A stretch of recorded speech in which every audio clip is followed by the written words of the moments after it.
Dışişleri Bakanlığı İş Diplomasisi Dairesi Genel Müdürü Sayın Hirut ZEMENE'yi sunumu için kürsüye davet ediyoruz.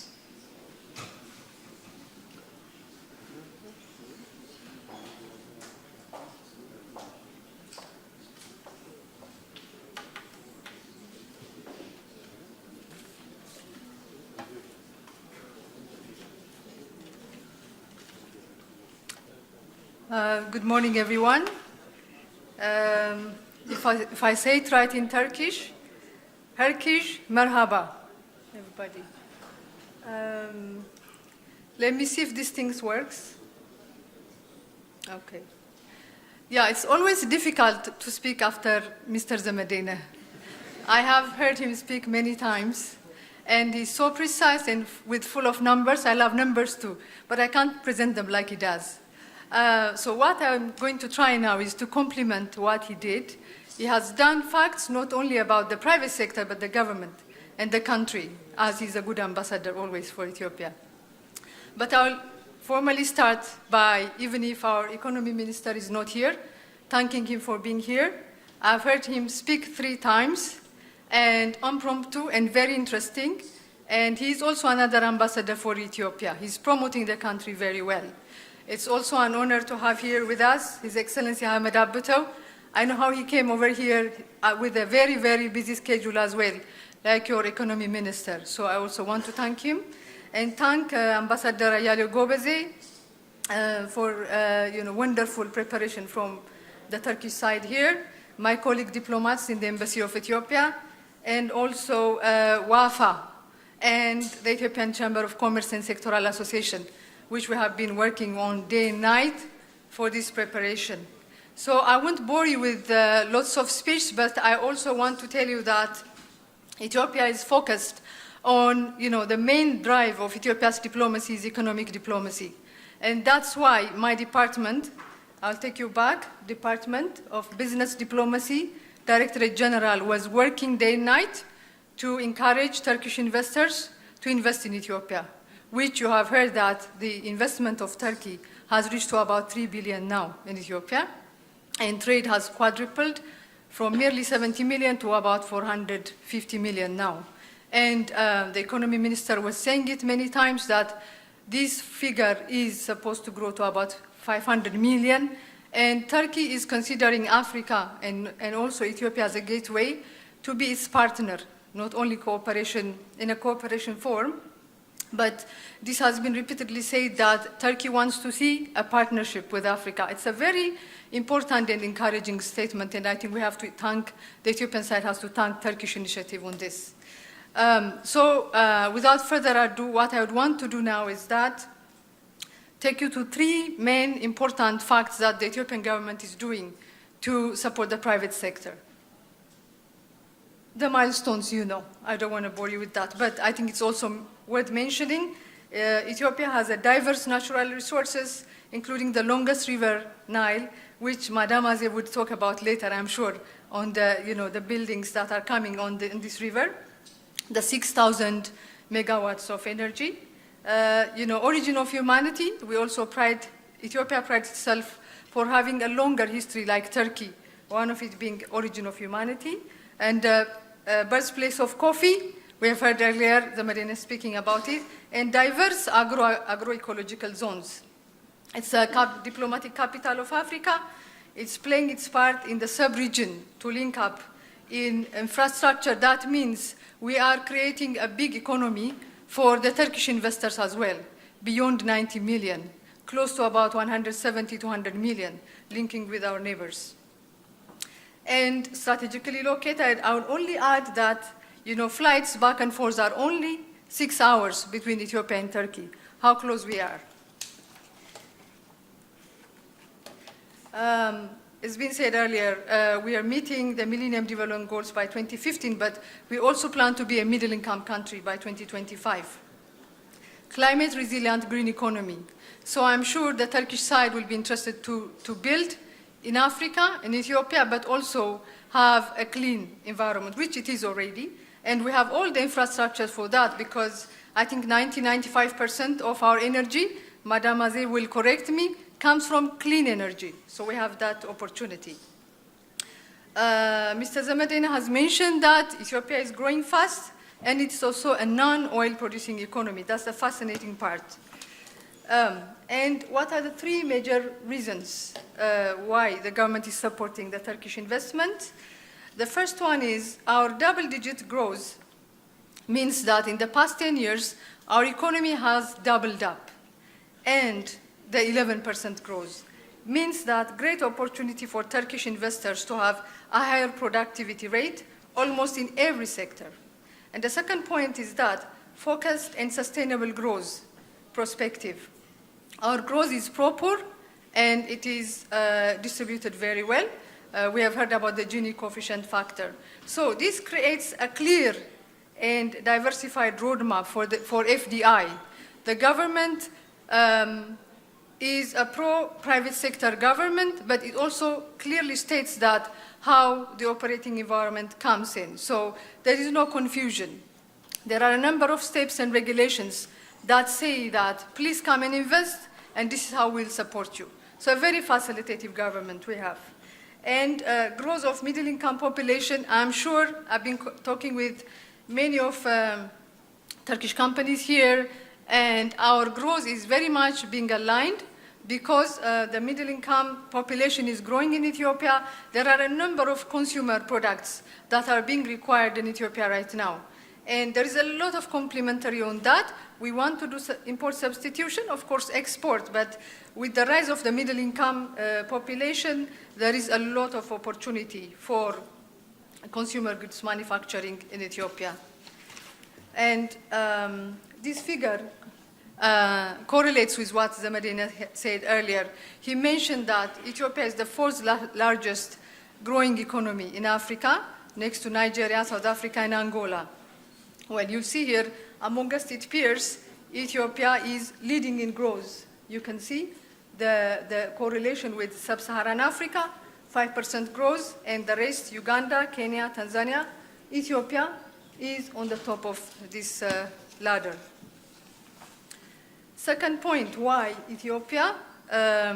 I've mentioned that there is a leadership committed to the growth of the private sector. Human resource development is amazing in Ethiopia. About 1/3 of the population is in education. What does that mean for Turkish investors? You can see on the right-hand side corner, affordable and trained labor force. And mega infrastructure schemes in urban and rural roads, rails, energy, and cheapest in the world. I will not go to that, it was already explained.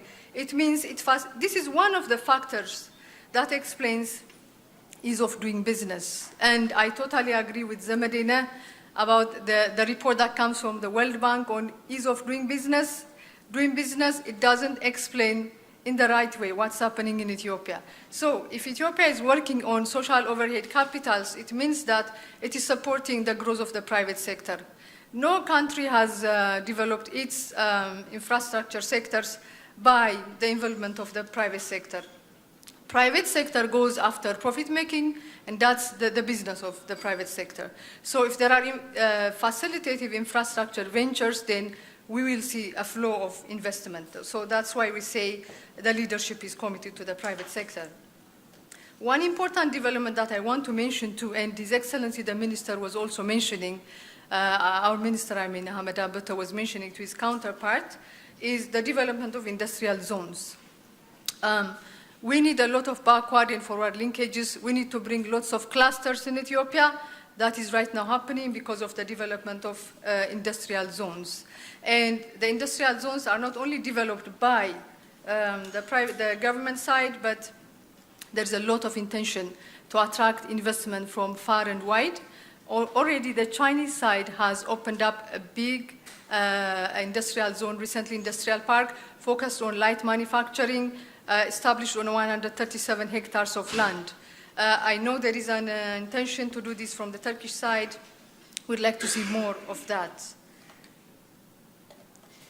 And the last point I want to mention, these figures can explain for themselves the mega projects that's going on in Ethiopia, is the attractive investment environment. I'm sure you'll be interested to hear from someone from the investment agency but you might have heard it in Addis Ababa twice, most of you. So I don't want to bore you with that, but I want to say quickly that I'm happy to tell you that we have a number of institutions that came along with this delegation, both from the private sector, but the facilitative government institutions, such as under the Ministry of Industry, the chemical, the textile, the food and beverage, the metallurgy, and the agriculture, and the railway, and of course the energy corporation.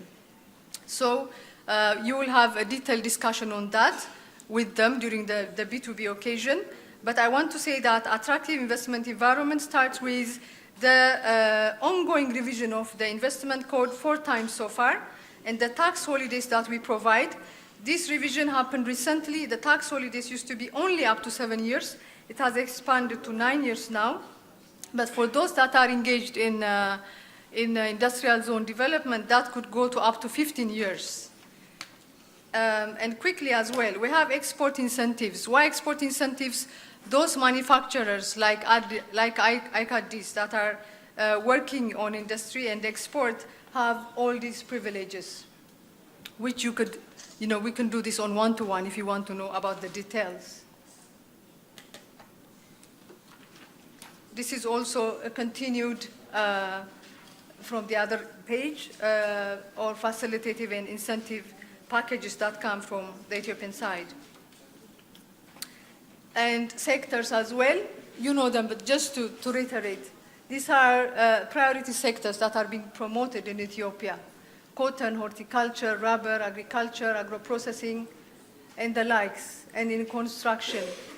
And I'm sure you know already that we have more than 10 companies from the construction sector that will be linking up with you later on. And tourism, it is a priority area now. And one of the outcomes of the investment code revision is that land will be easily available for those investors that will be investing in lodges and hotels. Yes, so, without much ado, the screen also explains very historic links with Turkey, better understanding of businesses of the two sides. As we have heard in the morning, in 5 months' time, 3 forums are happening. So it means that the link is increasing.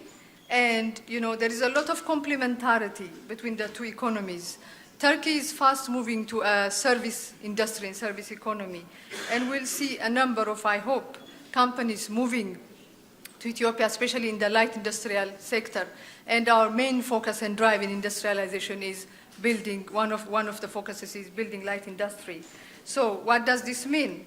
It means more investment opportunities for Turkey, but also enjoying the goods of investment for Ethiopia, employment, technology, and the likes. So why yet another Ethio-Turkish forum?